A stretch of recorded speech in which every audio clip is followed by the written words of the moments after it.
Puji nama Tuhan.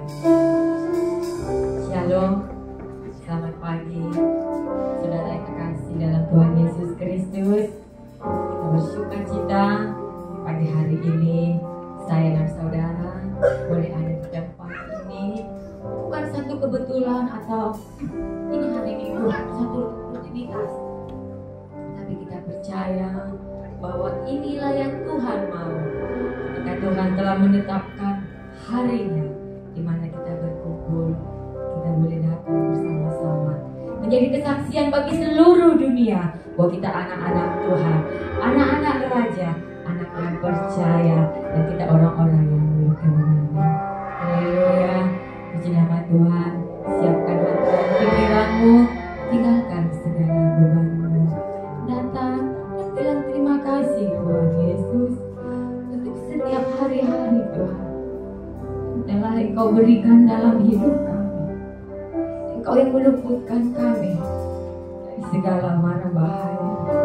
Tuhan yang memegang kendali hidup kami, sehingga dengan keadaan baik-baik saja Tuhan, dan tanpa kurang satu apapun, kami boleh ada saat ini sambil duduk kita bernyanyi pujian ini.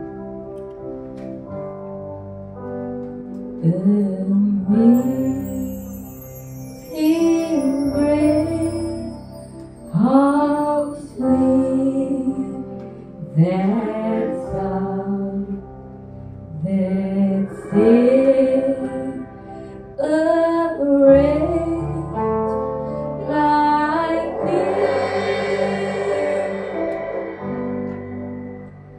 I once was loved, but now I'm found. Was blind, but now I see. Amazing grace, how sweet that sound. Amazing grace, how sweet that sound that saved a wretch like me.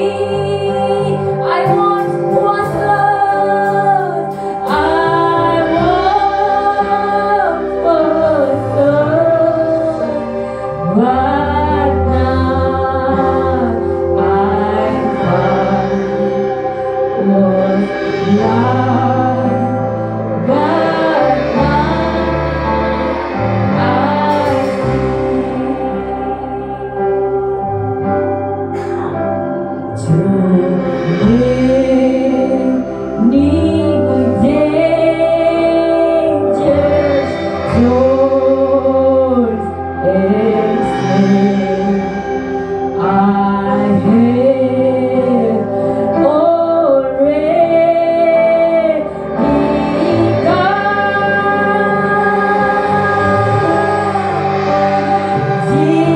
Disgrace that brought me safe, not found, and grace will lead me.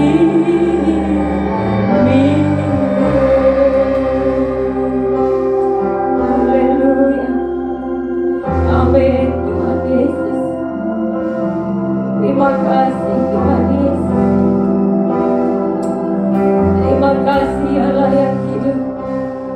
Terpujilah Engkau Tuhan.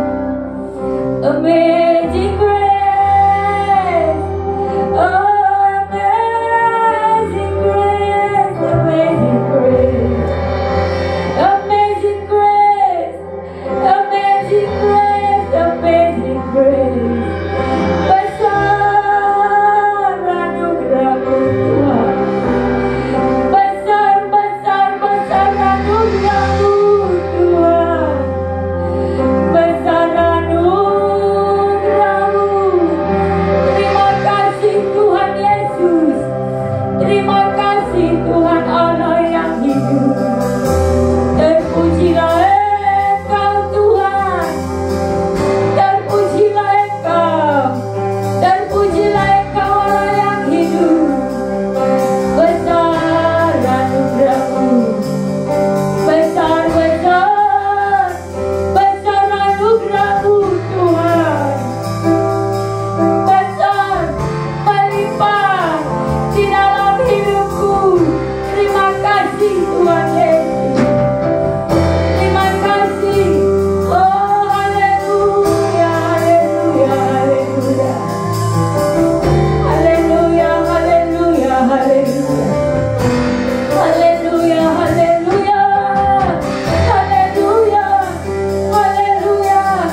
sampai saat ini.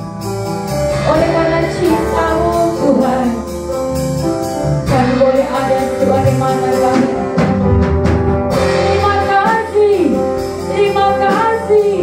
Terima kasih Tuhan Yesus. Ini kami Tuhan, ini kami umat-umat-Mu.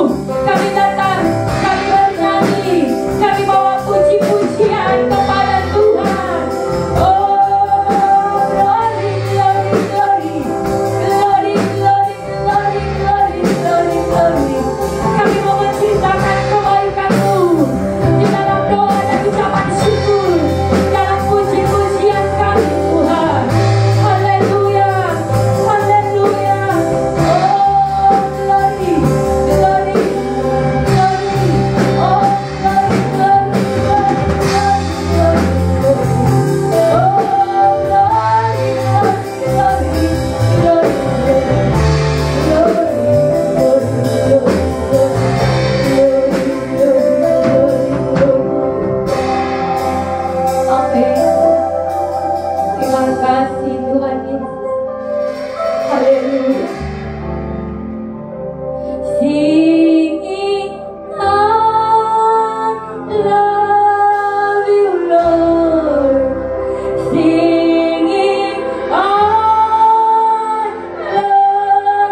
yang baik Tuhan, Engkau yang manis Tuhan, Engkau yang ajaib Tuhan, Engkau Allah yang luar biasa. Oh, tiada yang seperti Engkau Tuhan. Engkaulah Tuhan, Engkaulah Allah pencipta langit dan bumi, Engkaulah Allah yang berkuasa di bumi dan di surga. Kami bangga punya Tuhan Allah yang ajaib seperti Engkau. Terima kasih Tuhan Yesus. Terima kasih Tuhan Allahku. Engkaulah pemilik hidup kami Tuhan. Kami serahkan hidup ini ke dalam tangan pengasihan-Mu. Terpuji-pujilah Engkau Tuhan, terpuji-pujilah Engkau Allahku. Glory, glory, glory, glory, glory, glory, glory, glory, glory, glory, glory, glory, glory, glory, glory. Terima kasih Tuhan Yesus. Terima kasih Tuhan Allah yang dari tempat ini Tuhan, ada kami umat-umat-Mu yang datang membawa hidup kami dan menaikkan puji-pujian syukur kepadamu. Berterima kasih Tuhan atas kebaikan-Mu yang Engkau nyatakan di dalam hidup kami di sepanjang hari-hari yang telah kami lalui. Terima kasih Tuhan Yesus.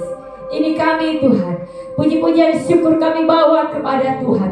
Nyanyian-nyanyian kegirangan kami naikkan kepada Tuhan Allah kami yang hidup. Sebab Engkaulah Tuhan yang layak dipuji, Engkaulah Tuhan yang layak disembah. Hadir Tuhan, penuhi kami semua yang ada di tempat ini, bahkan di dalam seluruh ruangan ini. Engkau berkuasa, kuasa-Mu Tuhan memenuhi setiap kami yang ada. Terima kasih Tuhan Yesus. Terima kasih Tuhan Allah yang hidup. Kami berdoa bagi seluruh sidang jemaat-Mu yang belum ada di tempat ini. Kau hentarkan mereka tiba tanpa kurang satu apapun. Kami bersama-sama Tuhan bergandengan tangan, bernyanyi, memuji, memuliakan nama Tuhan. Terima kasih Tuhan atas penyertaan-Mu. Terima kasih Tuhan atas pertolongan-Mu. Inilah kami Tuhan, kami bawa nyanyian-nyanyian syukur kami. Kami naikkan hanya di dalam satu nama, yaitu di dalam nama anak-Mu, Tuhan Yesus Kristus, Tuhan dan Juru Selamat kami. Haleluya, haleluya, amin, haleluya. Puji nama Tuhan. Sedang tinggal berdiri, kita akan bawa puji-pujian syukur kita kepada Tuhan Allah kita. Saat ini, putarkan lagi, haleluya. Bayangkan pujian itu.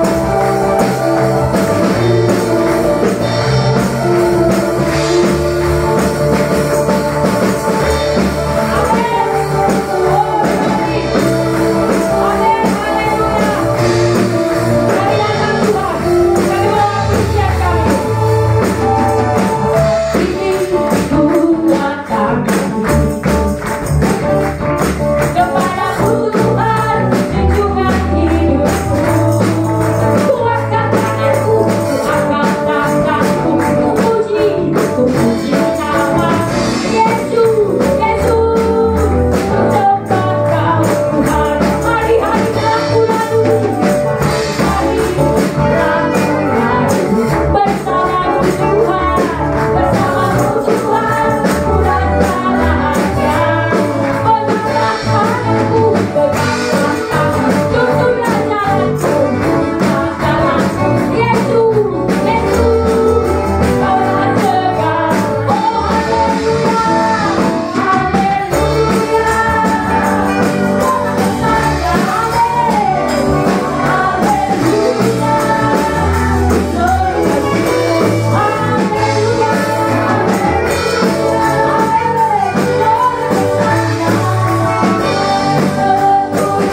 Raja di atas segala raja. Amin. Kita akan pujian Raja mulia. Haleluya, haleluya. Amin. Kita mau menyatakan bahwa dia Raja kita. Haleluya.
Engkaulah penguasa hidup kami. Amin. Haleluya. Amin. Rajalah Raja, Raja, berkuasa di udara, di tuntukan. Raja Tuhan, ditegakkan kemuliaan kuasa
biarlah menyenangkan hati.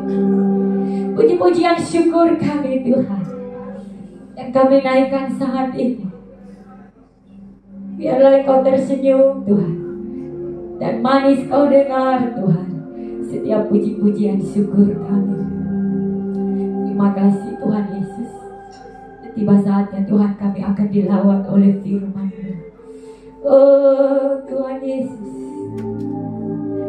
Engkau yang berkuasa, Engkau yang bertata, datang saat ini Tuhan. Berbicara kepada kami melalui kebenaran firman-Mu. Berbicara Tuhan, perdengarkan suara-Mu kepada setiap kami yang ada di tempat ini. Apa yang Tuhan mau dan kehendaki untuk kami mengerti, nyatakan itu Tuhan di dalam kebenaran firman-Mu. Ya Tuhan, hanya firman-Mu yang sanggup mengubahkan hati, pikiran kami, cara hidup kami Tuhan. Firman-Mu yang berkuasa mengerjakan semuanya itu di dalam hidup kami. Untuk itu Tuhan, dengan hati yang sungguh, kami siapkan hati kami untuk boleh dilawat oleh kebenaran firman-Mu. Ya Tuhan Yesus, kami orang yang bodoh. Ada banyak hal yang tidak kami mengerti. Ada banyak hal yang tidak kami tahu tentang Tuhan. Tapi saat ini Tuhan, kami mau belajar. Kami belajar mengenal apa dan bagaimana Tuhan di dalam hidup kami melalui kebenaran firman-Mu saat ini. Datang dan berfirman Tuhan, datang dan penuhi kami. Singkapkan segala yang terselubung supaya kami dapat mengenal Engkau. Kami siapkan tanah hati yang terbaik untuk taburan firman-Mu, dan telinga seorang murid untuk mendengar. Sebab iman timbul dari pendengaran, pendengaran akan firman Tuhan. Haleluya. Maka sebelum kami mendengar, kami akan membawa korban ucapan syukur kepada-Mu. Tuhan Yesus, terima kasih jika Engkau telah memilih kami mengambil bagian untuk membesarkan kerajaan-Mu melalui tempat ini. Berikanlah hati yang penuh dengan ucapan syukur ketika kami memberi, karena kami tahu Tuhan, semua yang ada pada kami oleh karena anugerah-Mu. Kami taruh persembahan kami dengan mengucap syukur hanya di dalam satu nama, di dalam nama anak-Mu, Tuhan Yesus Kristus, Tuhan dan Juru Selamat kami. Haleluya, amin. Puji nama Tuhan. Haleluya. Sambil menunggu, bertugas, kita akan memberi korban persembahan. Saya ingin menceritakan latar belakang dari pujian ini. Mungkin saudara, saya ingin menceritakan sedikit. Mungkin jemaat yang lama tahu bahwa saya suka pujian ini. Saya ingin menceritakan bagaimana Tuhan menolong kehidupan kami. Jika ada yang bertanya saudara, saya ingin mencerita sedikit saja, apa arti pandemi bagi kamu? Saya hanya jawab satu, mesbah keluarga. Pandemi membuat kami mengadakan mesbah keluarga sampai saat ini. Dan di dalam mesbah keluarga itu ada pujian dan pembacaan firman yang kami lakukan. Dan puji Tuhan sampai saat ini kami sudah 3 kali perjanjian lama ke perjanjian baru selesai membacanya. Dan di dalam pengenalan kami akan Tuhan, saya secara pribadi sangat suka sekali studi perjanjian lama. Saya sangat senang bagaimana cara Tuhan yang hebat dan luar biasa menyelamatkan umatnya. Nah, di dalam pujian ini, Habakuk dipilih oleh Tuhan untuk menyampaikan firman kebenarannya kepada bangsa Yehuda yang waktu itu dibuang ke selatan, yaitu yang sedang dikuasai oleh kerajaan Babilonia. Mereka sedang terhimpit, mereka terpuruk, mereka seolah-olah tidak melihat Tuhan, ya. Tapi Habakuk datang menyerukan suara Tuhan kepada bangsa itu. Dan inilah pujian itu. Jika saya boleh mengambil intisarinya, pujian saya berikan nyanyian ini, nyanyian sukacita di negeri asing. Sebab mereka sedang ada di negeri asing pada waktu itu, tetapi mereka dapat bernyanyi, bersukacita. Dan itu menjadi satu pelajaran bagi saya. Tuhan, kambing dombaku masih ada di dalam kandang, sapiku Tuhan belum terhalau. Aku patut mengucap syukur, aku patut berterima kasih. Kita angkat pujian ini. Sekalipun pohon ara tidak berbunga, pohon anggur tidak berbuah. Haleluya, amin, amin.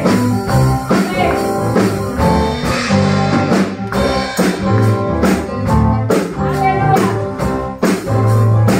Sekalipun pohon ara tidak berbunga, pohon anggur tidak berbuah, asli pohon zaitun benar.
pada hambanya untuk menyampaikan kebenaran firman Tuhan.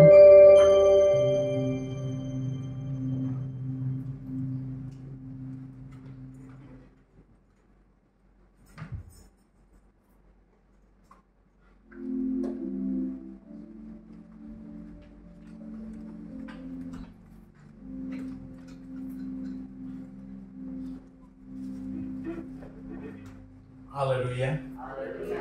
Haleluya. Salam sejahtera dalam kasih Tuhan Yesus Kristus. Selamat siang. Selamat kita berjumpa. Dan saya bersyukur kepada Tuhan pada siang ini. Saya dengan istri saya boleh berada di gereja Obaja ini kali ketiga kalau nggak salah. Ketiga keberapa Bapak Kepala? Saya lupa lagi. Puji Tuhan, pertama masih di gereja sana. Kemudian di sini aku belum pernah di sini, saya lupa juga. Tapi puji Tuhan, terima kasih kepada Bapak Gembala dan Ibu Gembala. Kami satu kampung. Dia secara rohani adalah adik rohani, tapi kami sama-sama gembala. Puji Tuhan. Saya Pendeta Yopi Kalani. Saya melayani di tanah Papua. Puji Tuhan. Tepatnya di Kota Sorong, Papua Barat Daya. Saya kira itu perkenalan saya dan kami ada di sini karena dalam perjalanan besok kami akan ke Palembang mengikuti musyawarah kerja nasional di Palembang. Dan puji Tuhan, mari kita akan segera membuka Alkitab kita. Kejadian 35 ayat 1. Kejadian 35 ayat 1. Demikian bunyi firman Allah, saya bacakan kepada kita semua. Allah berfirman kepada Yakub, bersiaplah, pergilah ke Betel, tinggallah di situ, dan buatlah di situ mezbah bagi Allah yang telah menampakkan diri kepadamu ketika engkau lari dari Esau kakakmu. Puji Tuhan, satu ayat yang singkat, tetapi dari bagian ayat ini kita akan belajar sesuatu yang luar biasa, yang akan menjadi satu pelajaran yang indah dalam perjalanan hidup keluarga dan perjalanan iman kita. Kalau kita melihat dalam bagian ini, bagaimana Allah menyuruh kepada Yakub untuk kembali ke Betel. Ayat ini muncul, saudara, dengan satu latar belakang tertentu. Kita pasti kenal dalam Alkitab keluarga Ishak. Ishak dari sisi persekutuan dengan Tuhan, dia luar biasa. Kenapa? Karena Allah melekatkan namanya, nama Ishak pada namanya pada waktu Allah datang dan berjumpa dengan Nabi Musa di Bukit Horeb dan memperkenalkan diri bahwa dia adalah Allah Abraham, Allah Ishak, dan Allah Yakub. Tentu ada sesuatu yang penting dari ayah Yakub ini yang bernama Ishak, sehingga Allah lekatkan nama Ishak pada panggilan kepada Allah kita, Allah yang dahsyat, Allah yang luar biasa. Di satu sisi ada sesuatu yang indah yang saya katakan tadi dalam pandangan Allah bagi Ishak. Tetapi kalau kita lihat dari sisi lain, ada sesuatu yang sebenarnya kita tidak perlu teladani untuk kehidupan Ishak dari sisi keluarga. Kenapa? Keluarga Ishak, Ribka, di tengah keluarga ini cuma 4 orang. Ishak, Ribka, Esau, dan Yakub. Kedua anak mereka yang adalah saudara kembar, tetapi kembar tidak identik. Dan 4 orang ini dalam satu keluarga ada 2 kelompok. biasanya di keluarga kan tidak ada kelompok-kelompok, tetapi ini keluarga Ishak ini ada dua kubu, saya boleh katakan di dalamnya. Kubu Ishak, dia mengasihi Esau. Kenapa? Karena Ishak suka makan daging buruan dari Esau anaknya. Sebaliknya, Ribka suka kepada Yakub karena Yakub suka membantu dia di dapur. Sebagai orang tua, tentu saudara, kita tidak boleh berbagi kasih kepada anak-anak kita. Seberapa anak kita harus nyatakan kasih kita sebagai orang tua. Amin. Saya kira kita sependapat. Saya punya 3 anak, 2 perempuan dan 1 perempuan. Puji Tuhan. Jadi 3-tiganya perempuan. Saya mengasihi mereka bertiga. Tentu saudara, cara memperlakukan mereka itu yang berbeda. Karena yang satu saudara agak ekstrovert, satu introvert, yang bungsu lain lagi. Tentu saya memperlakukan mereka dengan cara yang berbeda. Saya tidak perlakukan yang satu sama dengan yang lain dalam soal perlakuan. Sebab kalau yang sulung saya bicara kasar, dia cepat tersinggung dan marah. Kalau kedua, saya bicara pelan, dia cepat menangis. Kalau ketiga acuh-acuh. Jadi saya harus perlakukan mereka berbeda. Tetapi kami suami istri, saudara, begitu mengasihi mereka. Kita lihat dalam bagian ayat ini. Ishak mengasihi Esau dan Ribka mengasihi Yakub. Sekali peristiwa dituliskan dalam Alkitab. Dan ini menunjukkan ketidakharmonisan keluarga. Pada waktu Esau pulang berburu dan dia tidak mendapatkan buruannya. Waktu dia pulang, dia dalam keadaan sangat lapar. Dan di rumah dia ketemu dengan adiknya Yakub yang sementara masak kacang merah. Yang orang Belanda di Manado bilang brenebon. Nah saudara kesilan Tuhan, ketika Esau datang dan berjumpa dengan adiknya Yakub, dia bilang, Yakub, saya lapar, tidak dapat apa-apa, berburu. Yakub, kalau betul-betul dia mengasihi kakak, ya sudah ini ada masakan saya, makan daripada mati kelaparan ini. Tetapi tidak. Yakub saudara mau memberi sesuatu kepada kakaknya asal ada imbalan. Saya beri kamu kacang merah, tetapi kita barter. Kamu harus memberikan saya hak kesulunganmu. Esau dia tidak berpikir panjang, karena demi perut, demi mengisi rasa laparnya, dia langsung berkata, oke, yang penting saya makan. Nah saudara, ini bentuk ketidakharmonisan kakak beradik ini. Dan kita lihat dari sisi Esau. Esau tidak terlalu mementingkan hak kesulungan itu. Dia lebih memuaskan isi perut lahiriah daripada hak kesulungan. Padahal hak kesulungan itu sesuatu yang sangat penting dalam hidup keluarga. Apalagi saudara di zaman itu. Zaman itu saudara masih menganut imamat patriarkal. Nah, hak kesulungan itu diberikan kepada anak sulung secara otomatis.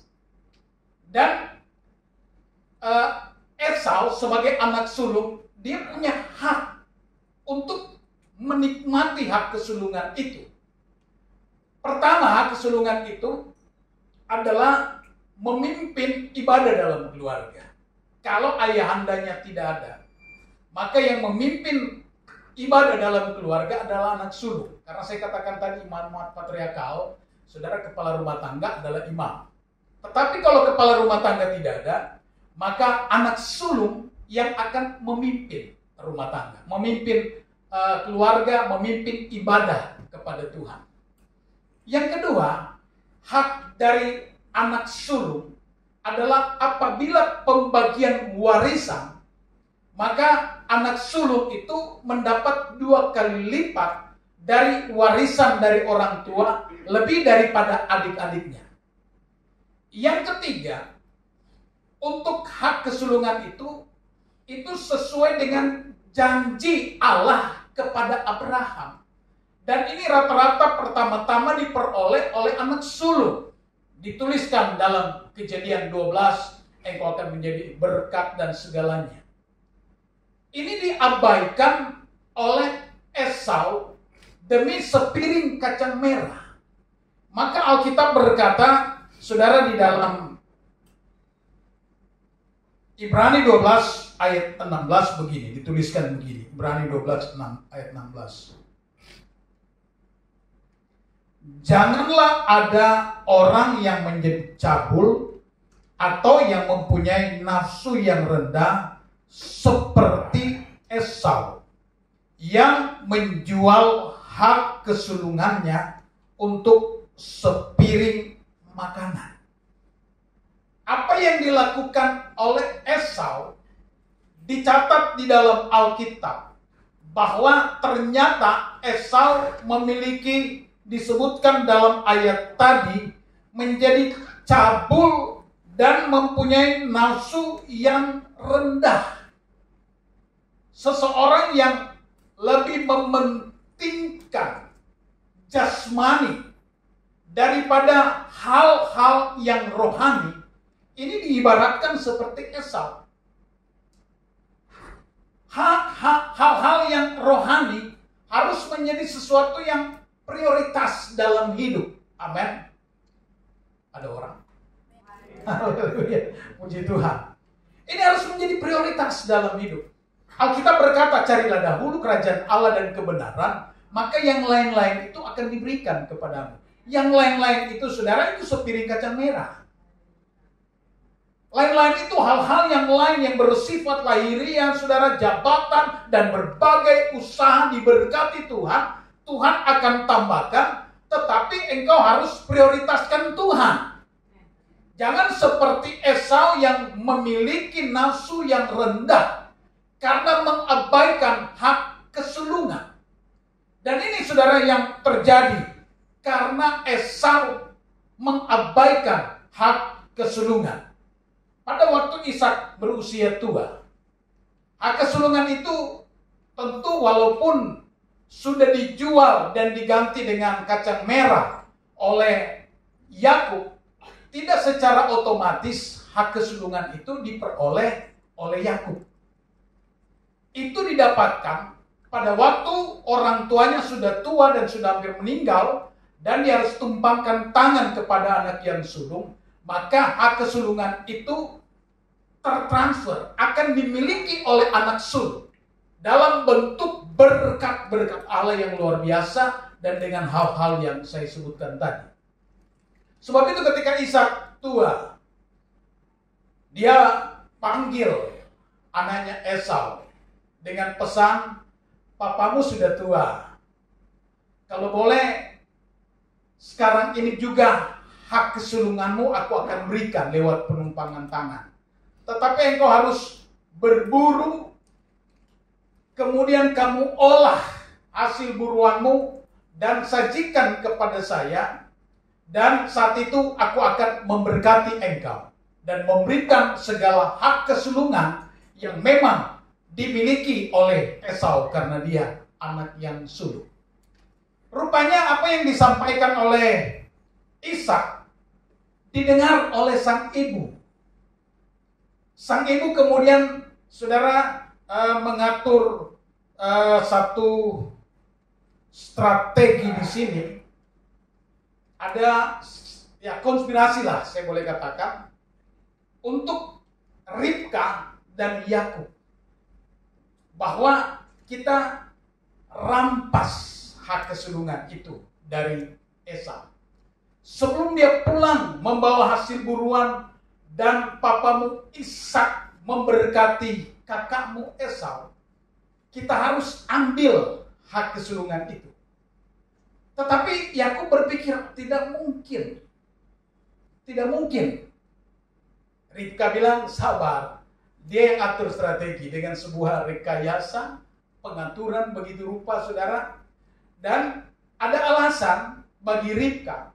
Kenapa dia harus memberikan hak kesulungan itu kepada Yakub? Alasan Ribka, kalau saya baca dalam Alkitab, pada waktu berada dalam kandungan, kan Alkitab berkata bahwa yang sulung akan menjadi hamba dari yang bungsu. Kira-kira begitu Pak Gembala ya. Jadi Ribka tahu ini firman Tuhan. Yang bungsu itu akan memimpin yang sulung. Nah sekarang Esau yang akan menerima hak kesulungan. Tetapi Ribka tahu. Kemudian yang kedua, Ribka pasti sudah tahu bahwa Yakub sudah menjual hak kesulungannya kepada, Esau sudah menjual hak kesulungannya kepada Yakub. Sekarang bagaimana mengatur supaya hak kesulungan itu jatuh kepada Yakub? Diaturlah bagaimana sebelum Esau pulang, mereka lebih dulu mengolah makanan dan memberikan kepada Ishak yang sudah tua dan tidak bisa lihat lagi. Dan waktu ditanya, apa benar kamu Esau? Oh iya, kok begitu cepat kamu datang dan mengolah makanan? Dia berdusta pakai nama Tuhan lagi. Kalau saudara baca dalam Alkitab, itu karena Tuhan Allah kita menolong saya. Saudara, kan dia berdusta. Dia memang Yakub artinya penipu. Dia dusta kepada ayahandanya. Dan Ishak memang tertipu. Sampai-sampai dia berkata, bulu-bulu Esau. Karena Esau itu berbulu. Kembar yang saya katakan tadi, tapi tidak identik. Esau berbulu, sedangkan Yakub, saudara, kulitnya halus. Tetapi kan diatur oleh Ribka untuk pakai pakaian berbulu. Sehingga Ishak berkata, kulit Esau, tetapi suara Yakub. Cuma karena dia tidak bisa mengenali, akhirnya diberkatilah Yakub oleh Ishak dan memperoleh hak kesulungan. Pelajaran apa yang kita dapat peroleh dari bagian ini? Sebenarnya memang di pemandangan Allah, yang berhak mendapat hak kesulungan itu Yakub. Karena memang dari dalam kandungan Tuhan sudah berfirman demikian. Tetapi secara lahiriah, Esau anak yang sulung. Saya lihat dalam bagian ini, Allah tidak pernah berdusta dengan janjinya. Allah tidak pernah terlambat menolong seseorang. Saya percaya bahwa ada waktu yang terbaik yang Allah siapkan dalam waktu sekejap untuk merubah situasi. Untuk benar-benar Yakub yang akan mendapatkan hak kesulungan. Karena dia berjanji tidak mungkin dia berdusta. Cuma saudara dalam bagian ini, Ribka, dia mendahului waktunya Tuhan. Haleluya. Haleluya. Dia mendahului waktu Tuhan. Makanya ada lagu, apa? Waktu Tuhan selalu yang terbaik. Waktu Tuhan itu selalu tepat. Allah tidak pernah terlambat. Yang membuat saudara kita gagal, kadang kita mendahului waktu Tuhan, tetapi juga terkadang kita terlalu jauh tertinggal dari waktu Tuhan. Pada 2 minggu yang lalu, kami di Papua Barat Daya mengadakan satu kegiatan yang kami beri nama HUT GPDI masuk ke tanah Papua dalam usia yang ke-75 tahun, yang sekaligus dirangkaikan dengan acara musyawarah kerja daerah. Kami mengangkat panitia untuk menjadi pelaksana, untuk mencari dana, dan pengumuman dari kami majelis daerah bahwa semua peserta yang hampir 100 orang tinggal di hotel. tinggal di hotel selama 2 hari. Tetapi saudara, menjelang pada hari H, panitia nggak ada uang, nggak cukup. Sehingga diumumkanlah panitia, mohon maaf, diralat. Semua peserta cuma mengikuti mukerda dan acara pembukaan, tetapi semua tinggal di luar. Yang boleh tinggal di hotel yang disiapkan oleh panitia adalah majelis pusat, yang waktu itu ketum dan sekum yang hadir, dan ketua majelis daerah. Saya, saudara, dan teman-teman yang lain di MD, kalau begitu kita tinggal di luar ini. Padahal dianggarkan untuk kita ada di dalam. Wilayah-wilayah mereka mulai berkata, bukankah ada target yang diberikan ke panitia sudah lunas? Kami wajib, sudah agak sedikit keruh. Ketua panitia juga sudah begini dan dia bilang sama saya, Om, saya tidak mau berhutang, Om. Tidak mau berhutang, ini tanggung jawab. Ya kalau memang itu jalan keluar. Tetapi itu waktu Tuhan yang terbaik. Memang saudara, kadang-kadang menjelang time limit waktu yang ditentukan, saudara, kadang orang bergumul dengan waktu itu. Pas pembukaan dihadiri oleh PJ Gubernur, dihadiri oleh PJ Wali Kota, dan semua unsur undangan. Wali Kota menyampaikan, walaupun dia ada gubernur yang sebenarnya, tetapi saya bilang di Pak Ketua MD, ada PJ Wali Kota, kalau boleh kasih sambutan singkat saja. Akhirnya PJ Wali Kota memberi sambutan. Dia bilang, saya tidak bisa bantu apa-apa kepada panitia, tetapi seluruh biaya hotel, semua kamar-kamar, dan semua yang dipakai di hotel ini pemerintah yang bayar. Wah, saudara, panitia bilang, haleluya. Akhirnya diundanglah semua masuk ke hotel, tinggal di hotel. Saudara, waktu Tuhan itu waktu yang tepat. Tidak pernah terlambat. Saya punya pengalaman singkat tentang bagaimana waktu Tuhan. Saudara, saya di Papua sekarang ini, bulan September lalu, saya 34 tahun jadi gembala di sana. 34 tahun. Saya gembala di satu perusahaan 13 tahun, kemudian kami buka baru di kota Sorong. Dan waktu memulai itu, kami sewa di tempat yang jauh. Dan kami harus sewa tempat ibadah. Saya butuh uang waktu itu sekitar 3 juta di tahun 2002. Jemaat, saudara, 1 orang. Bagaimana caranya? Saya sudah panjang 1 juta, tanggal 30 Oktober saya harus lunasi. Kalau tidak, artinya hangus untuk transaksi itu. Saya coba dengan akal saya bagaimana cara untuk memenuhi kebutuhan. Saya coba datangi seorang anak Tuhan yang bukan anggota jemaat, pinjam uang, walaupun saya buang rasa malu. Saya sudah berdoa tetapi Tuhan belum jawab. Akhirnya jalan keluar, saya pinjam uang. Saya ini karena keadaan terpaksa. Waktu pinjam uang dia bilang, Bapak Gembala, saya tidak punya uang. Saya bilang, kalau gitu saya tak datang ke sini, saya jadi malu. Kalau dapat, puji Tuhan.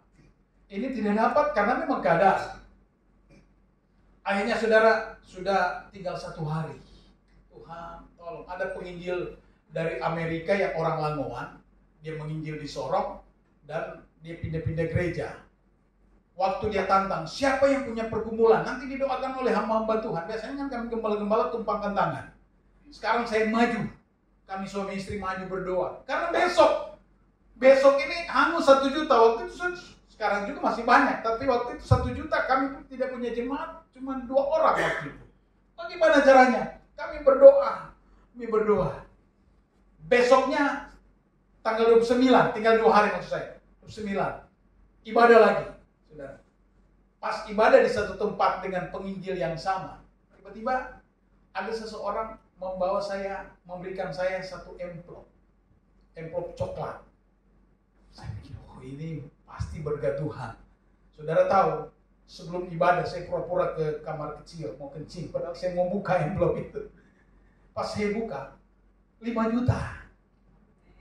Besok saudara, Saya datang ke pemilik rumah yang untuk kami kontrakan. Kami bayar lunas. Tinggal 2 juta kami bayar dan sisanya saudara kami beri perlengkapan untuk kebutuhan kami.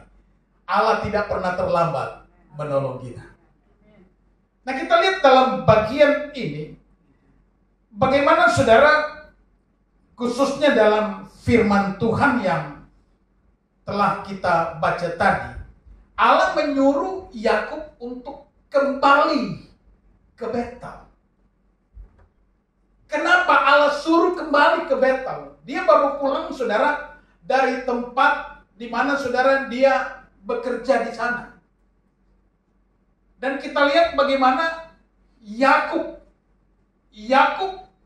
gara-gara saudara tipu yang kemudian direkayasa bersama dengan ibunya, dia memang dapatkan hak kesulungan itu. Tetapi Alkitab berkata, apa yang ditabur akan dituai. Seharusnya dia tidak perlu menuai 20 tahun lagi. Kan dia dapat berkat itu nanti 20 tahun kemudian. Dia melalui satu proses juga ditipu oleh Laban. Ketika dia lari dari Ishak, dari rumah orang tuanya ke Laban pamannya, dia di sana ditipu. Itu ya tabur tuai. Apa yang dia tabur dia tuai. 20 tahun kemudian baru hak kesulungannya dia peroleh. Dan ketika semuanya dia peroleh, dia pulang, dan pada waktu dia melewati tempat saudara yang namanya Betel, Tuhan suruh kembali ke Betel. Kenapa Tuhan suruh Yakub kembali ke Betel?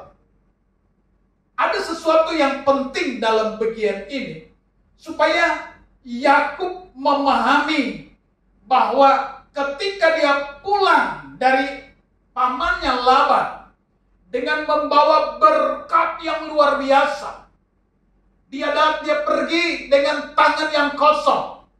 Tetapi ketika dia pulang dengan berkat yang luar biasa, di Betel itu dia pernah menyampaikan satu perjanjian iman dengan Tuhan. Namun saudara, sebelum dia menggenapi, Tuhan bawa dia kembali supaya dia mengingat kilas balik. Yakub, ingat tak 20 tahun yang lalu kamu datang, kamu keluar dari orang tuamu, lari dari kakakmu Ishak yang berniat untuk membunuhmu. Kamu bawa apa? Bawa apa? Bukankah dia cuma bawa pakaian seadanya? Ketika dia bermalam di Betel, dia harus alaskan kepalanya di atas sebuah batu dan beratapkan langit. Dia tidak punya apa-apa. Tetapi sekarang dia pulang dengan rombongan yang penuh dengan berkat. Allah ingin mengingatkan kepada Yakub, ingat bagaimana Tuhan menolongmu. Pak Pendeta, kami biasanya panggil dia Pak Pendeta Yanto. Di sini Yusuf Ratulani. Pak Pendeta Yanto berapa tahun di Jakarta? 20.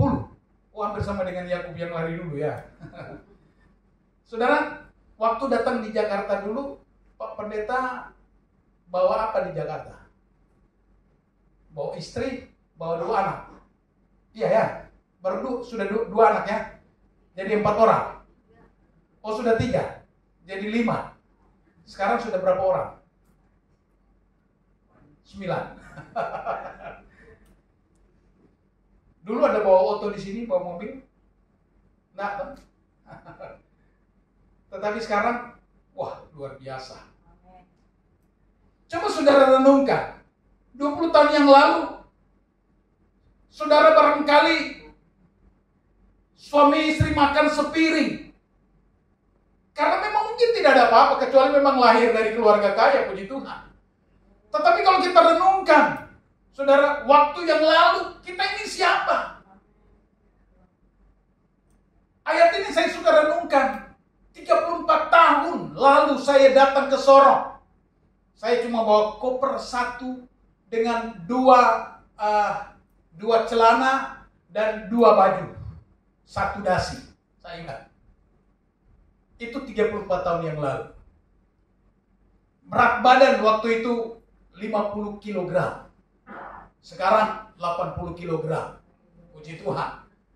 Saya pikir dulu saya takut mau ke Papua karena saya berpikir di tahun 80-an itu orang Papua itu suka makan orang. Itu kan dalam logika kita berpikir di tahun-tahun itu.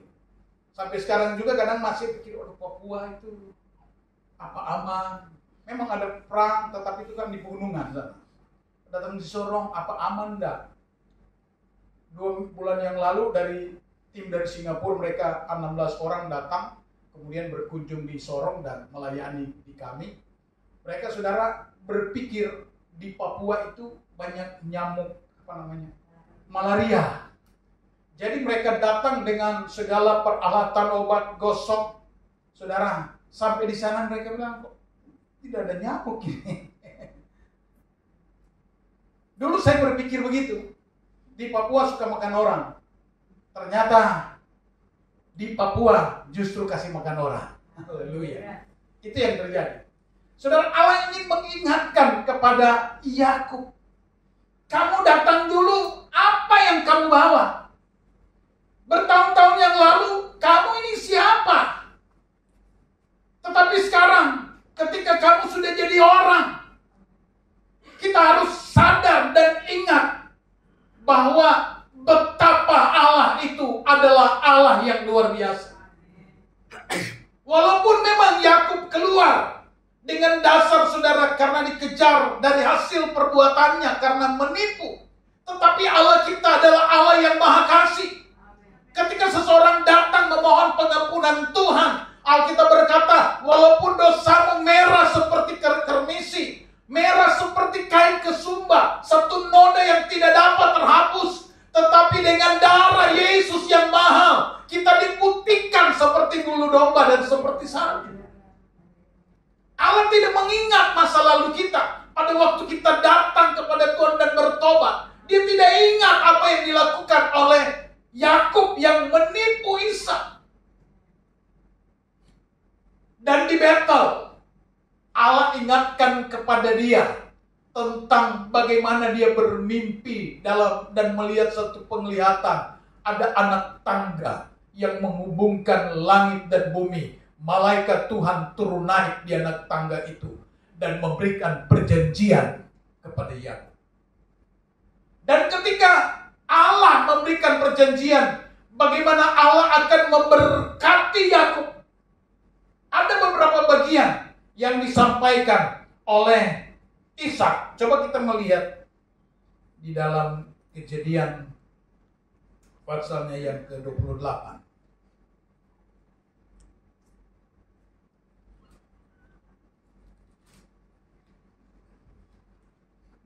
Ayat 20. Lalu bernasarlah Yakub, jika Allah akan menyertai dan akan melindungi aku di jalan yang kutempuh ini, memberikan kepadaku roti untuk dimakan dan pakaian untuk dipakai, sehingga aku selamat kembali ke rumah ayahku, maka Tuhan akan menjadi Allahku. Pertama, yang Allah bawa dia ke situ supaya dia ingat perjanjian, bahwa dia jadikan dalam bagian ini Tuhan menjadi Allahku. Di daerah itu kan ada banyak Allah. Ada banyak dewa-dewa yang disembah oleh orang-orang seputar tempat itu. Tetapi dari pernyataan Yakub, dia berkata bahwa sungguh hanya Tuhanlah Allah yang layak disembah. Aku dan keluargaku, kata Yosua di dalam kitab Yosua, bahwa saya, istriku, seluruh keluargaku, kami akan tetap menyembah Tuhan. Dan biar pernyataan ini ada dalam hidup kita. Ketika Allah sudah menyertai, sudah memberkati kita, mari saudara kita pusatkan hidup kita. Benar-benar mengakui keberadaan Allah yang luar biasa. Seperti pernyataan dari Rasul Paulus, kalau aku ada sebagaimana aku ada. Aku telah bekerja lebih giat dari rasul-rasul yang lain. Tetapi dia berkata, itu bukan karena aku, tetapi itu cuma kasih karunia Allah. Artinya bahwa kita ada, kita memiliki segalanya, kita bisa bergerak, kita bisa bernafas, kita bisa bernyanyi, kita bisa memuji Tuhan, kita bisa memanggil Dia ya Aba, ya Bapa kami di surga. Itu bukan karena kita yang baik, bukan karena engkau yang hebat. Tetapi ingat firman Allah, itu cuma karena kebaikan Tuhan. Sehingga Daud dengan jelas berkata, apa yang dapat aku persembahkan kepada Tuhan untuk membalas segala kebajikannya akan daku. Bagian ini biar menjadi saudara pernyataan kita, pernyataan iman. Apa yang dapat aku berikan kepada Tuhan? Engkau tidak bisa memberikan yang hebat-hebat, saudara.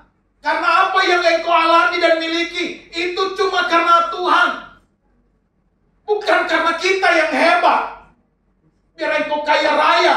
Kalau Tuhan bilang sekarang ini, hai anak manusia, kembalilah. Engkau mau berargumentasi apa dengan Tuhan? Engkau mau bilang apa? Tuhan belum capai cita-citaku. Kalau Tuhan yang panggil. Sebab itu ketika kita masih bergerak, kita masih menghirup udara segar yang Dia berikan, berkatalah kepada Tuhan, Tuhan, hanya Engkaulah Tuhanku. Engkau adalah juru selamatku. Sebab di bawah kolong langit ini tidak ada nama lain yang dapat memberi keselamatan kecuali di dalam nama Yesus Kristus. Saya percaya kita tidak lihat Dia dengan mata jasmani yang terbatas, tetapi saya tahu Dia sedang ada di tempat ini. Haleluya. Saya percaya Dia sedang melihat setiap keberadaan kita. Apapun pergumulan yang sedang engkau hadapi, apapun masalah yang sedang engkau hadapi, ada Dia yang hebat, yang tangannya berlobang paku, tidak akan pernah membiarkan kita sedetik pun. Bagian yang kedua dikatakan, dan ayat 22, dan batu yang kudirikan sebagai tugu ini akan menjadi rumah Allah. Batu yang didirikan ini dan aku jadikan sebagai tugu, ini akan menjadi rumah Allah. Artinya sebagai wujud Dia memuji dan memuliakan Tuhan. Dia tidak akan pernah tinggalkan tempat ibadah. Dia akan tetap beribadah. Ada orang berkata, aku mengandalkan Tuhan, tetapi cuma di mulut, hari-hari ibadah dia tinggal di rumah. Tetapi saya percaya kita semua, saudara, betul-betul mengandalkan Tuhan sehingga kita ada di gereja. Kita tidak terpisah dengan Tuhan. Seperti Paulus berkata, apakah yang dapat memisahkan aku dari kasih Kristus? Pedangkah? Aniayakah? Ketelanjangankah? Tidak ada yang dapat pisahkan Paulus dengan Yesus Kristus. Kenapa? Karena dia menikmati kehebatan Tuhan. Bagian yang terakhir. Dari segala sesuatu yang engkau berikan kepadaku, akan selalu kupersembahkan 1/10 kepadamu. Terkadang ini sudah tidak enak didengar bagi orang-orang yang tidak mengasihi Tuhan, yang lebih cinta harta. Padahal belajarlah kepada Yakub. Saudara, milik Tuhan. Milik Tuhan. Saya belajar. Kami hamba Tuhan, jangan saudara pikir kami gembala tidak bayar perpuluhan. Kalau di daerah kami, di majelis daerah kami, saya sekretaris majelis daerah. Tahun ini saya 3 periode jadi sekretaris MD. Saudara, yang tidak bawa perpuluhan itu dapat teguran. Teguran pertama, teguran kedua, sanksi. Tidak mungkin kan gembala berlakukan itu di jemaat. Bro, bulan ini bro belum bawa perpuluhan, bro saya sanksi. Lama-lama gereja ini kosong. Ada teman kami, gembala, ada orang lapor. Om, namanya om saya, yang muda-muda tentunya. Om, Ibu Gembala sana, kalau jemaatnya belum datang, belum perpuluhan, dia datang ke rumah dan dia tagih. Oh Tuhan, tolong ampuni saya. Ampuni. Kok bisa begitu? Saya kira kalau jemaat tidak mau paham, ya dia lah. Terserah dia kan. Kalau dia memang melakukan firman Tuhan, jadi firman Tuhan ya dan amin. Itu pasti. Pasti. Saya katakan kepada jemaat pasti. Apalagi kepada jemaat-jemaat yang kami layani. Tua-tua sidang, majelis yang suka melayani, saya bilang, Anda tidak diperkenankan melayani kalau Anda tidak lakukan itu. Ini bukan karena kepentingan kami gembala, tidak. Saya bilang jemaat tidak bawa perpuluhan, gembala hidup. Jangan saudara pikir dengan perpuluhanmu baru gembala tidak akan ada makanan. Tidak, cara Tuhan memelihara kami luar biasa. Luar biasa. Tetapi kalau kamu lakukan itu untuk kamu, bukan untuk kami. Kami Tuhan pelihara. Kami melayani dari 2-3 orang. Tidak ada apa-apa kok Tuhan beri makan. Tidak ada apa-apa. Saya menghidupi anak-anak kami, saudara. Kami ibadah pernah Natal awal ketika kami pindah di Sorong. Yang ibadah saya khotbah. Istri saya, waktu itu anak kami masih 2. Istri saya pimpin pujian, saya main keyboard. 2 anak saya jadi jemaat. Itu tanggal 25 Desember. Dan Tuhan berkati anak-anak saya bisa sekolah, saudara, mereka bisa sarjana. Itu karena pertolongan Tuhan. Pertolongan Tuhan. Dan saya untuk soal ini, saudara, soal ini saya tidak ada tawar-menawar. Untuk pribadi kami sekeluarga, tidak. Ada makan atau tidak ada makan. Dan lebih dulu perpuluhan. Karena itu Tuhan punya. Saya tidak berpikir bahwa kalau saya bawa perpuluhan kemudian saya akan mengalami berlipat kali ganda. Walaupun itu memang janji Tuhan. Tetapi jangan saudara bawa perpuluhan karena seperti gambling, seperti judi. Saya kasih 10 nanti terima 100. Saudara sedang berjudi dengan Tuhan. Itu berjudi dengan Tuhan. Jangan. Itu berjudi dengan Tuhan. Saudara mau diberkati atau tidak diberkati, lakukan itu. Saya tidak berpikir saya mau diberkati atau tidak. Saya cuma lakukan taat saja. Taat saja. Saya lakukan saja.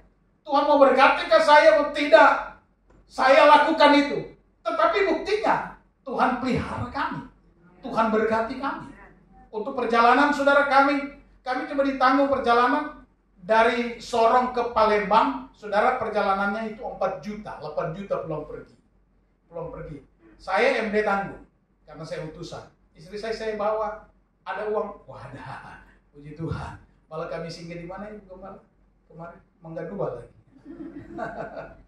Mumpung sekali-sekali datang Jakarta, singgahlah di Mangga 2. Cuci mata, tapi karena dompetnya ada di situ ya. Silakan.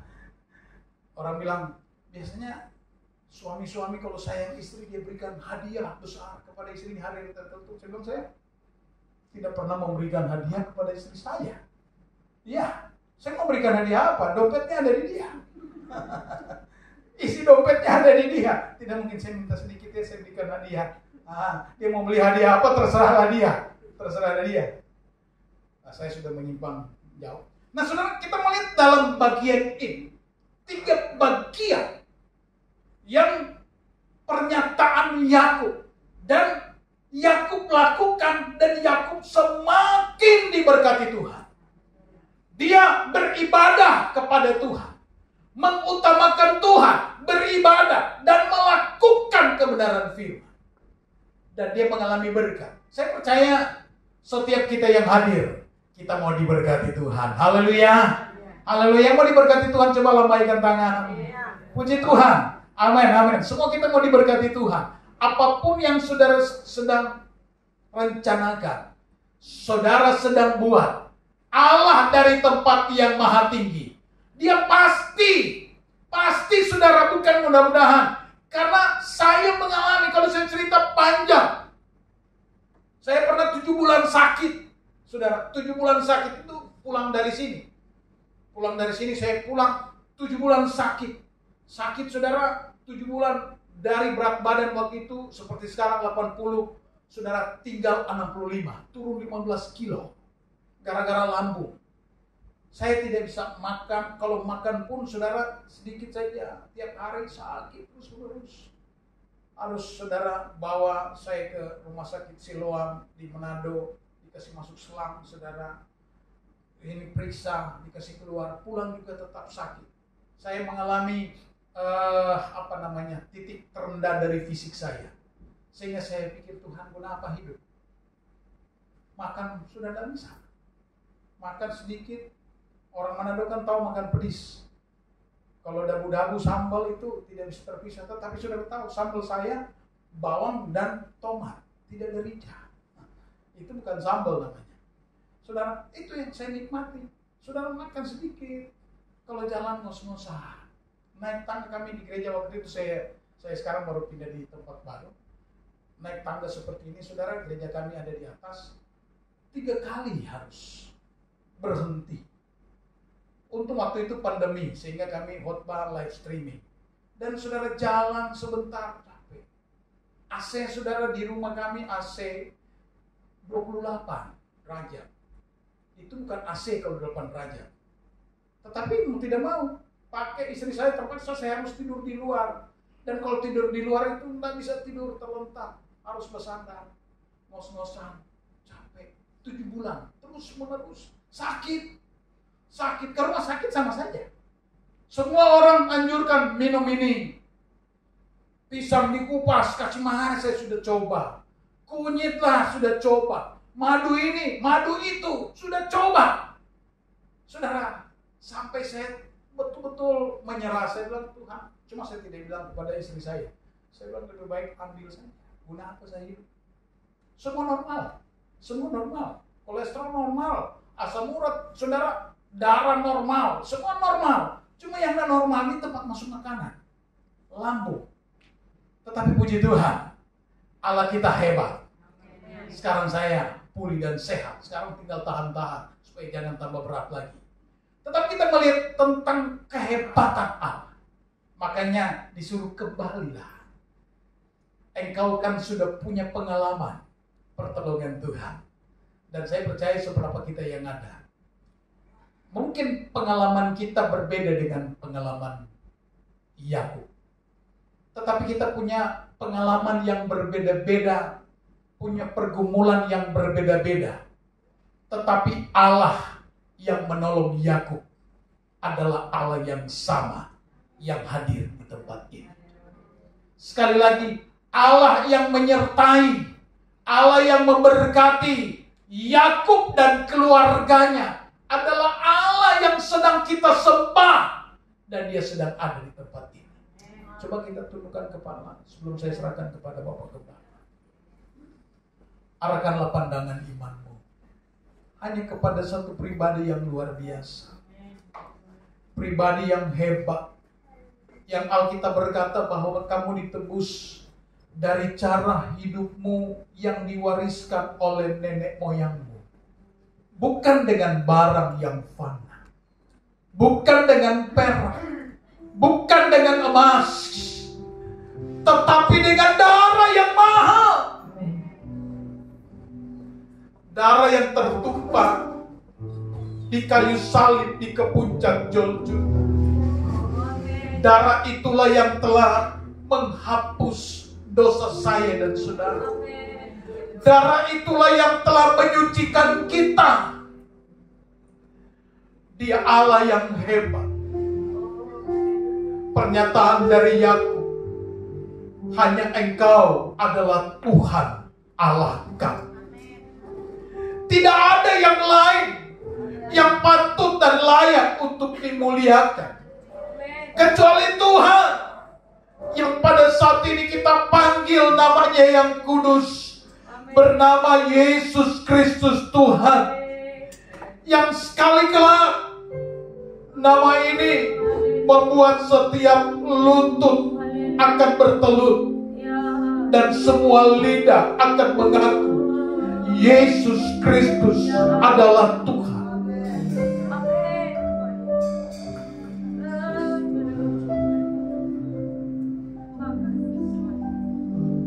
Nikmati ini. Di Izinkan dia berkarya dalam hidupmu. Izinkan dia menjamah hidupmu.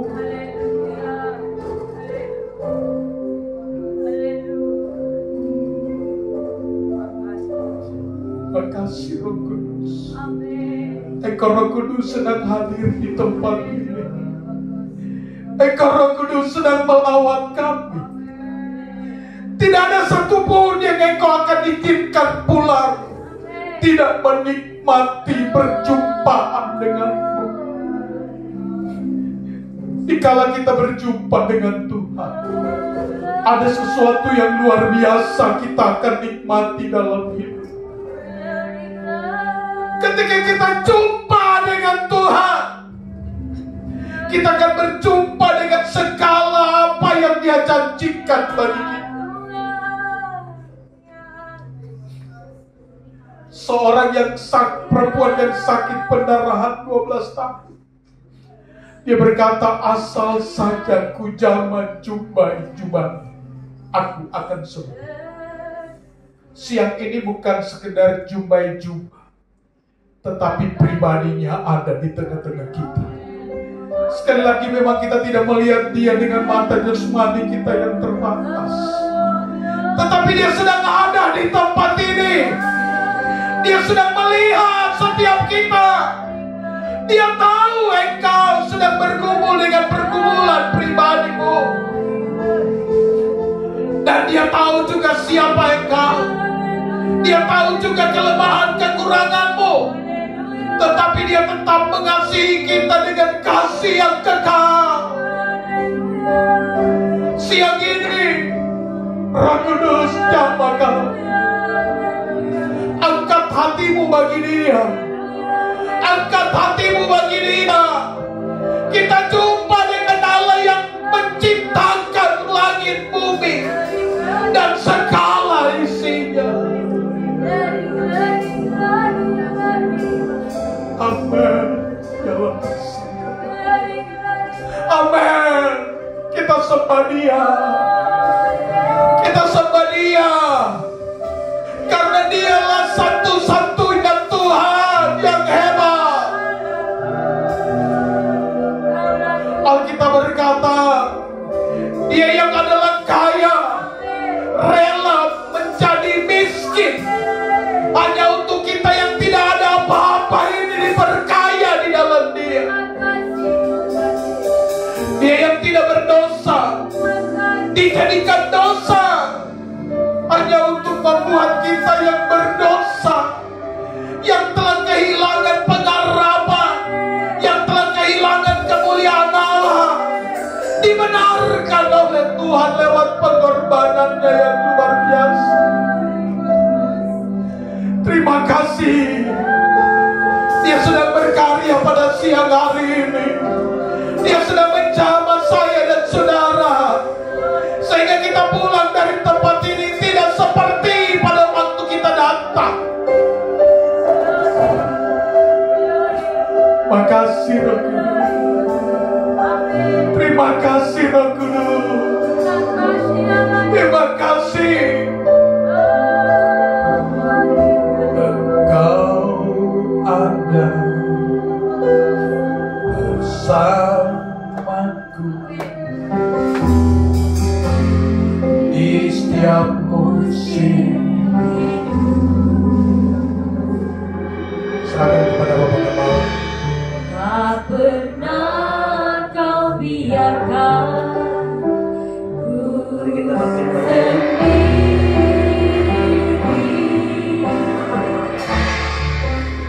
Dengan kekuatan di jiwaku adalah bersamamu.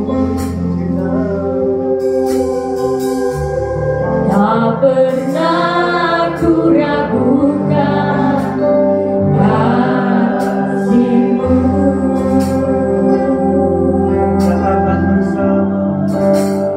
Bersama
hari-hari dan waktu-waktunya direnggut oleh kesibukan. Dia lupa dari mana dia diangkat, dia lupa dari mana dia diambil Tuhan, dari mana dia dipungut Tuhan dan ditempatkan menjadi orang hebat sampai hari ini. Dulu juga kita nggak pernah masuk hitungan. Secara manusia pun kita nggak bisa diambil. Tapi kasih karunia Tuhan mengangkat kita. Ada tangan yang besar memindahkan kita. Tangan kasih karunia yang hebat itu meletakkan kita di tempat sekarang yang kita sedang nikmati dan kita bersuka cita. Tapi kita dengar firman Tuhan. Yakub, kembalilah ke Betel. Yakub, kembalilah kepada di mana kau pernah berbuat sesuatu, supaya kalau aku masih bisa pulang dengan selamat, aku akan menjadikan Tuhan itulah Allah. Dan Tuhan menepati janjinya untuk menyertai dia dan dia pulang dengan selamat. Tuhan ingatkan apa yang pernah kau ucapkan dengan mulut, engkau hidupi dalam hidup. Minggu lalu saudara dengar khotbah saya tentang Yakub. Tuhan sempat bilang bagaimana aku tidak tersipu-sipu, terkenang-kenang akan dia, akan Yakub. Karena setiap kali ku cemeti dia, ku pukul dia, ku hajar Yakub. Yakub bilang, ini punggungku Tuhan, tempat sandaran cemetimu. Dia gak mengeluh, dia gak marah, dia gak mundur dari Tuhan. Mereka ini tempat punggung, sandaran cemetimu.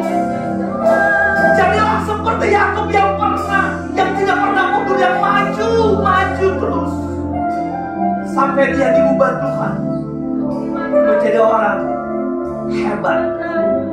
Saya bilang minggu lalu, kemudian Tuhan mengganti namanya Yakub menjadi Israel, yang sampai hari ini dia menjadi pangeran Tuhan. Yang orang bilang siapa memberkati Israel diberkati, yang mengutuk dikutuk. Siapa Israel dulu? Hanya seorang Yakub yang memulai hidupnya dengan menipu sana sini. Tapi Tuhan pakai dia ketika dia berubah hidup. Saudara mau dipakai Tuhan lagi dahsyat, menjadi pangeran di mata Tuhan, menjadi orang penting di mata Tuhan. Engkau harus komit dengan setiap ucapan-ucapanmu tentang firman Allah yang engkau mengerti. Kita nyanyi sekali lagi. Berapa orang yang mau datang didoakan di depan, datanglah melangkah dengan iman. Yang bawa dari Tuhan yang berdoakan, engkau melangkah dengan percaya. Bersamaku di setiap musim hidupku. Tak pernah kau biarkan ku sendiri.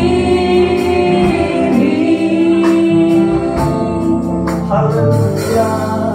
Kekuatan di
ini untuk mendengar firman-Mu. Kami percaya bukan kebutuhan kami di sini untuk memberikan hati dan hidup kami dan tubuh kami di altar-Mu Tuhan. Kami percaya kami datang karena ada suatu pergerakan di hidup kami yang mendorong kami ada di sini Tuhan. Dan Tuhan melawat kami dengan firman Allah. Kami berdoa Tuhan, tanamkan firman-Mu di hidup kami semua Tuhan. Kami tidak hanya menjadi jago-jago dalam mendengar, tapi kami menjadi orang yang handal dalam melakukan apa yang kami dengar hari ini Tuhan. Karena Kristen bukan di dalam sini. Kristen adalah ketika kami meluangkan waktu kami, hidup kami untuk menjadi berkat bagi orang lain dari apa yang kami dapat di mimbar-mimbar gereja seperti ini Tuhan. Kristen adalah di mana kami di luar orang melihat ada Kristus di hidup kami Tuhan. Dan biar firman ini mengubah kami sehingga kami boleh menampakkan Kristus di depan kami pribadi bahkan keluarga kami semua menjadi keluarga yang diberkati oleh Tuhan. Terima kasih Bapa di surga buat berkat yang Tuhan beri dalam hidup kami dari awal pertengahan sampai akhirnya. Semuanya ambil bagian dan terlibat melayani hari ini. Tuhan membalaskan berkat berlimpah-limpah. Berkati hamba firman Tuhan. Pendeta Jomika lagi bersama isinya hari ini agar Tuhan kami tidak bisa membalas apa yang Dia sudah berikan hari ini sebagai Allah Tuhan, menyampaikan suara Tuhan. Kami cuma bisa berdoa Tuhan membalaskan berkat dalam kehidupannya, pelayanannya, keluarga, rumah tangganya Bapa di surga dengan berkat yang berlimpah-limpah dalam kehidupan pelayanannya. Ada semakin banyak orang yang diselamatkan, ada semakin banyak orang yang dapat terjangkau oleh pelayanan yang di kota Sorong Bapa. Terima kasih buat anugerah Tuhan yang sudah kami nikmati hari ini Bapak. Sebentar kami kembali sertai kami perjalanan. Dan kami juga berdoa bagi rekan-rekan kami yang tidak sempat hadir hari ini Tuhan. Engkau lawat mereka dengan kuasa kasih-Mu. Kalau mereka sakit, di dalam nama Yesus Tuhan sembuhkan. Kalau mereka lemah dengan kekuatan, kalau mereka bimbang, Kau tetapkan hidup mereka Tuhan, hati mereka Bapak. Besok kami ingin sama-sama beribadah di tempat ini dan memuliakan nama Tuhan. Segala puji hormat hanya bagi Tuhan. Kami jauh dekat, jalan kaki berkendaraan, Tuhan sama menolong kami, bahkan di rumah kami masing-masing dengan keselamatan yang daripada Tuhan. Akhirnya kami mengangkat tangan kami dan hati kami di hadapan Tuhan. Anak-anakku kembali dan bawalah segala berkat dan anugerah, damai sejahtera, kasih sayang, sukacita, penghiburan, kekuatan serta urapan yang dari Allah Bapa, Putra dan Roh Kudus di dalam kasih karunia Tuhan Yesus Kristus menyertai kita yang tetap setia, taat sampai Tuhan Yesus datang kembali.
Sudah melayani hari ini Bapak Ibu Saudara, dan minggu lalu sudah ada rapat panitia dan tidak disiapkan untuk pertemuan hari ini panitia belum ada, mungkin hari tadi rapat ini tinggal ya, tapi ada keputusan kemarin kita akan mulai hari ini ada ekstra korban gitu untuk perayaan Natal. Jadi di depan sudah ada disiapkan kotak dana Natal. Sebelum saya sampaikan kepada pengumuman, kita berikan pujian atau diumumkan dulu Lalu kita punya pujian sebelum berjabat tangan. Saudara yang punya berkat lebih bisa bawa korban persembahannya di depan. Bisa ditunjukkan Pak. Oke. Pengumuman dulu, habis pengumuman baru nyanyi pujian dan cuma diberikan kesempatan untuk membawa korban persembahan. Tuhan memberkati. Pengumumannya, ibadah kita di sepanjang minggu ini seperti biasa. Hari Kamis ada ibadah tengah minggu di tempat ini. Bapak Ibu, saudara kasih Tuhan, minta maaf bahwa LCD-nya tidak berjalan dengan baik. Nanti akan diinfokan. Komputernya sedang mengalami gangguan. Padahal tadi malam waktu kami latihan itu semua baik-baik saja ya. Kami latihan sampai jam 11 ya Bu Andi, baik-baik saja. Tapi segala sesuatu tidak ada satupun yang dapat menghambat kita untuk memuji dan memuliakan nama Tuhan. Apapun itu pasti nanti Tuhan akan memberikan yang terbaik bagi kita. Memang yang sendiri sudah sering mati sepertinya ya, perlu perhatian juga. Nah, pengumumannya nanti hari Kamis ada ibadah tengah minggu, hari Sabtu ada ibadah, ada doa, ya doa puasa sekaligus latihan bagi para pelayan-pelayan yang akan melayani minggunya. Dan hari Minggu seperti biasa ada ibadah sekolah minggu jam 10 di atas dan dibarengi ibadah raya seperti kita sekarang ini. Seperti pengumuman Bapak Gembala tadi, bagi saudara yang tergerak hati dan mau dengan sukacita untuk melayani pekerjaan Tuhan di tempat ini, kita bawa ke depan. Kita akan pujian, berilah yang baik, berilah yang baik.